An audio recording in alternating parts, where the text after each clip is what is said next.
माँ। माँ एक ऐसा शब्द है कि माँ के लिए, माँ के वर्णन के लिए, माँ की ममता के लिए, माँ के आंचल के लिए, माँ के प्रेम स्नेह के लिए कोई शब्द नहीं बना है। माँ ऐसी होती है कि माँ का नाम है माँ, कि जब कोई भी व्यक्ति माँ कहता है तो उसका मुख खुल जाता है। अर्थात अपने जीवन की सारी बातें, अपना सुख दुख जा करके अपनी माँ से कह दो। माँ से कुछ भी नहीं छिपाना। और दुनिया में व्यक्ति को चाहे जितना भी कष्ट हो, जितना भी दुख हो, लेकिन माँ एक बार बड़े प्यार से अपने हाथ को फेर दे, अपने आंचल की छाँव में उसे सुला ले, तो वो उसके सारे दुख समाप्त हो जाते, उसके सारे दुख कट जाते। माँ अगर अपने हाथ से भोजन खिला दे बच्चे को तो वो अमृत के समान लगता है। दुनिया में कोई पास में ना हो, लेकिन अगर माँ बाप साथ में हैं तो वो जीव सबसे बड़ा धनी व्यक्ति है संसार में। और जिसके पास माता पिता नहीं है वो संसार का सबसे गरीब व्यक्ति है। इसलिए अपनी माँ से खूब प्रेम करें। और आइए इस भजन के माध्यम से माँ की ममता को जानते हैं। कि दूध दे दुलारी देहली, तेल ला सवारी है। दूध दे दुलारी देहली, तेल ला सवारी है। दुनिया में प्यारी सबसे भोली माँ हतारी है।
के लीलार हर लो सबसे बीमारी है।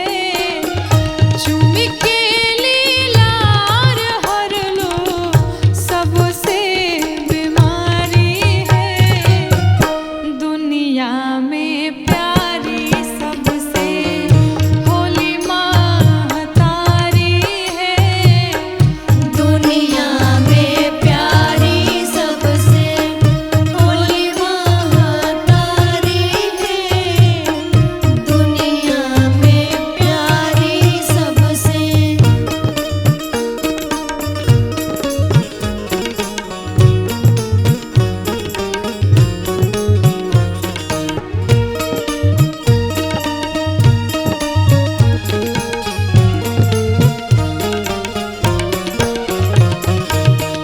दुनिया में प्यारी सबसे होली महतारी है। दुनिया में प्यारी सबसे। सिया के सुने ना मैया गौरी के मैना। माई मन परे तब भरी जाला नैना।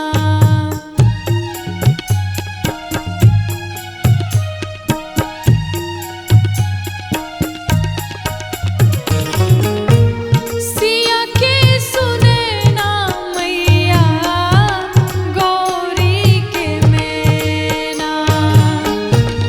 माई मन परे तब भरी जाला नैना।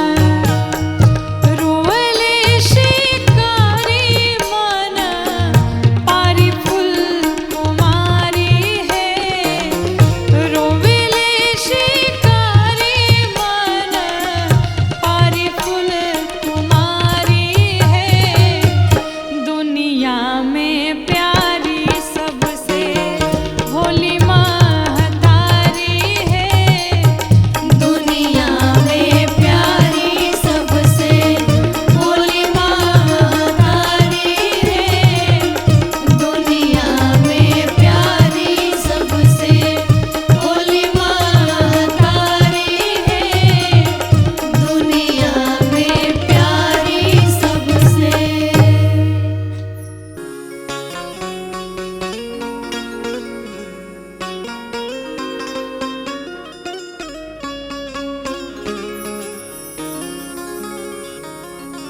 जब भगवान श्री राम विवाह के 15 दिन पूर्व ही बारात पहुंची मिथिला में। भगवान श्री राम आज दुल्हा सरकार बनकर के बैठे हुए हैं। श्री लक्ष्मण जी, भरत जी, शत्रुघ्न भैया भगवान राम के संग में सभी चले जा रहे हैं। सखियां भगवान राम को जब देखती हैं तो कहती दूल्हा सांवला सांवला, और जो उनके साहबाले हैं साथ में वो सभी गोरे गोरे। तो सखियां आपस में बात करती हैं, कहती हैं कि सावर सावर दुल्हा बाड़े। ओ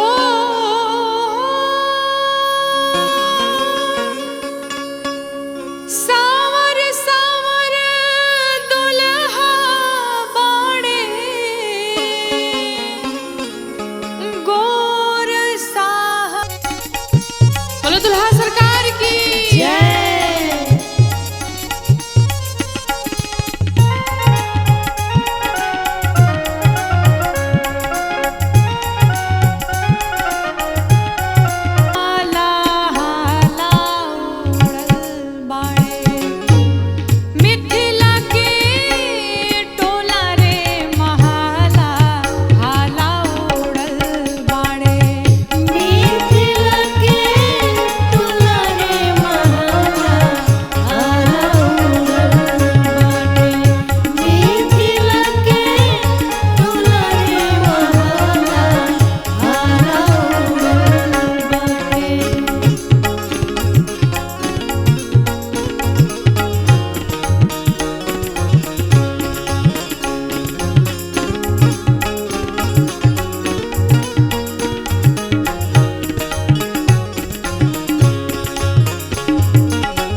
यहाँ पर हम आप सभी के बीच में बैठ करके एक वक्ता यहाँ पर कथा गा रहे हैं, लेकिन श्री रामचरितमानस जी में इस कथा को एक साथ चार वक्ता गाए जा रहे हैं। सबसे पहले वक्ता परम पूज्यपाद गोस्वामी तुलसीदास जी महाराज काशी जी में बैठ करके कहे तो अपनी आत्मा को, सभी संत समाज को, गंगा मैया को ये कथा श्रवण करा रहे।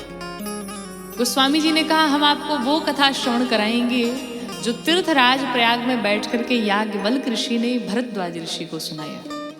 अब दूसरे वक्ता आए। याज्ञवल्क्य जी भरद्वाज जी से कहते हैं, भरद्वाज जी हम आपको वो कथा श्रवण कराएंगे जो कैलाश पर्वत पर बैठ करके स्वयं बाबा विश्वनाथ, भगवान महादेव, माँ गौरी को, माँ पार्वती को ये कथा श्रवण करा रहे। तीसरे वक्ता भगवान शंकर माँ भवानी से कहते हैं, देवी हम आपको वो कथा सुनाएंगे जो नीलगिरी पर्वत पर बैठ करके काकभूषुंडी जी महाराज, गरुड़ जी को, पूरे पक्षियों के समाज को ये कथा श्रवण करा रहे। आइए इस प्यारे प्यारे भजन को सुनते हैं। कहते हैं कि मन बावरे नादान है, मन बावरे नादान है, तो ध्यान से सुनो। मन बावरे नादान है, तू ध्यान से सुनो। मन बावरे नादान है, तू ध्यान से सुनो।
सुनो मन बावरे नादान है, तू ध्यान से सुनो, मन बावरे नादान है।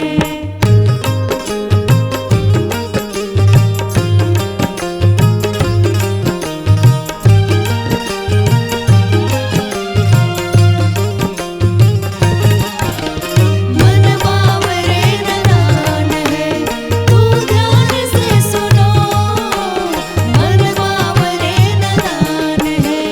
कल कुटिल जीव खातिर जहाज साथ लाए जीव खातिर जहाज साथ लाए, तुलसी बाबा ने मानस संतों को है सुनाए तुलसी बाबा ने मानस संतों को है सुनाए।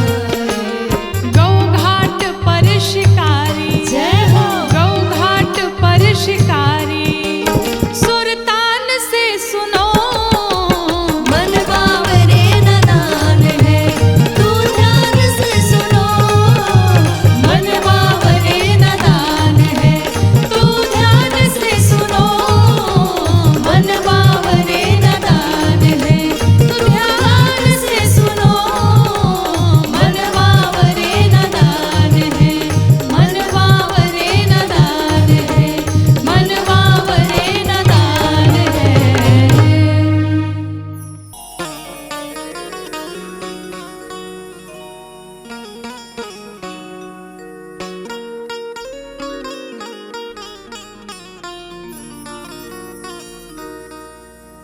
जब भगवान श्री राम श्री जानकी मैया के साथ लक्ष्मण जी के संग में भरद्वाज जी से आज्ञा पा करके जब आगे बढ़े, बीच में जो नगर पड़ा, नगर के जितने लोग थे सब भगवान का दर्शन करने के लिए दौड़ पड़े। सब आपस में बातें करते, कोई कहता कि राजकुमार हैं, कोई कहता बनवासी हैं।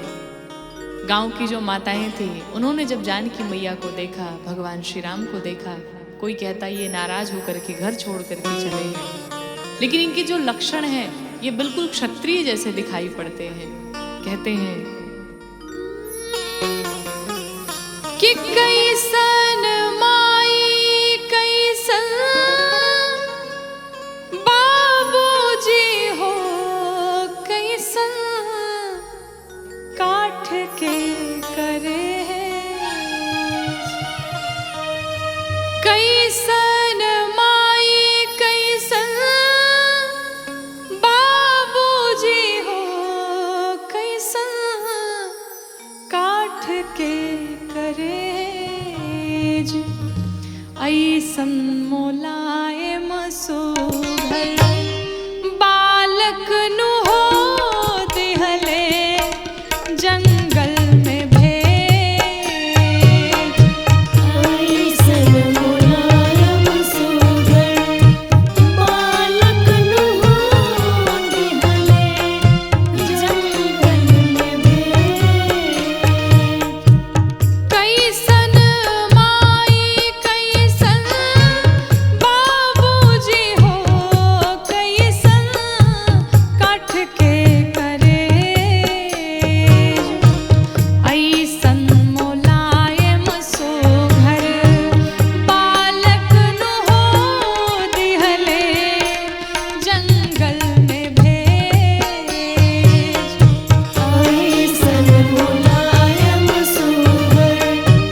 माँ शबरी, मैया शबरी का जब विवाह होने जा रहा था, उस समय विवाह के ठीक एक दिन पूर्व घर के सामने बहुत सारे पशु बांधे गए थे। मैया ने अपने सखियों से पूछा, ये इतने सारे पशु क्यों बांधे गए? माँ शबरी की जो सखियां थी, उन सखियों ने कहा, कल तुम्हारे विवाह में जो बाराती आएंगे उन्हें भोजन कराने के लिए ये सारे पशु बांधे गए। माँ शबरी के मन में उसी समय वैराग्य हो गया कि जिस विवाह में इतने सारे पशुओं की हत्या हो जाए, उस विवाह से भला किसका कल्याण होगा। और मैया शबरी ने सोचा, जब मैं विवाह ही नहीं करूंगी तो इतने सारे पशुओं की हत्या नहीं होगी। और माँ शबरी उसी रात्रि घर छोड़ करके मतंग वन में गई और वहां पर जा करके मतंग ऋषि की सेवा में लग गई। कहते हैं कि अनुरागल रे मन पागल, दुल्हन ये घर से भागल। कि अनुरागल रे मन पागल,